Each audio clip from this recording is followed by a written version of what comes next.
নমস্কাৰ বন্ধুসকল, দিবলৈ লৈছো এটা গুৰুত্বপূৰ্ণ খবৰ।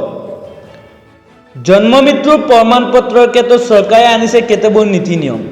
অনলাইনত লাভ কৰিব পাৰিব জন্ম মৃত্যুৰ প্ৰমাণ পত্ৰ। ঘোষণা কৰিছে মুখ্যমন্ত্ৰী হিমন্ত বিশ্ব শৰ্মাই। ঘৰতেই বহি লাভ কৰিব পাৰিব এই বিশেষ সুবিধা। ঘৰতে বহি লাভ কৰিব পাৰিব জন্ম মৃত্যুৰ প্ৰমাণ পত্ৰ। স্বাস্থ্য বিভাগে মুকলি কৰিব ইয়াৰ বাবে এটা বিশেষ এপ।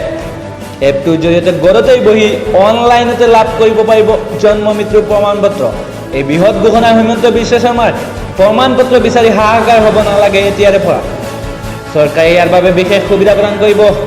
হিমন্ত বিশ্ব শৰ্মাৰ ঘোষণা, ঘৰতে বহি অনলাইনতে লাভ কৰিব পাৰিব জন্ম মৃত্যুৰ প্ৰমাণ পত্ৰ। ইয়াৰ বাবে হাহাকাৰ হোৱাৰ কোনো প্ৰয়োজনেই নাই। অনলাইনত লাভ কৰিব পাৰিব জন্ম মৃত্যুৰ প্ৰমাণ পত্ৰ। ব্ৰেকিং নিউজ দিবলৈ লৈছোঁ। স্বাস্থ্য বিভাগে মুকলি কৰিব ইয়াৰ বাবে এটা বিশেষ এপ। এপটোৰ জৰিয়তে আপুনি ঘৰতেই বহি লাভ কৰিব পাৰিব জন্ম মৃত্যুৰ প্ৰমাণ পত্ৰ। বৃহৎ ঘোষণা মুখ্যমন্ত্ৰী হিমন্ত বিশ্ব শৰ্মাৰ। অনলাইনতে লাভ কৰিব পাৰিব জন্ম মৃত্যুৰ প্ৰমাণ পত্ৰ। প্ৰমাণ পত্ৰ বিচাৰি চিকিৎসালয়লৈ বাৰম্বাৰ কৰিব নালাগে। ঘোষণা হিমন্ত বিশ্ব শৰ্মাৰ। এই বৃহৎ ঘোষণা কৰিছে হিমন্ত বিশ্ব শৰ্মাই।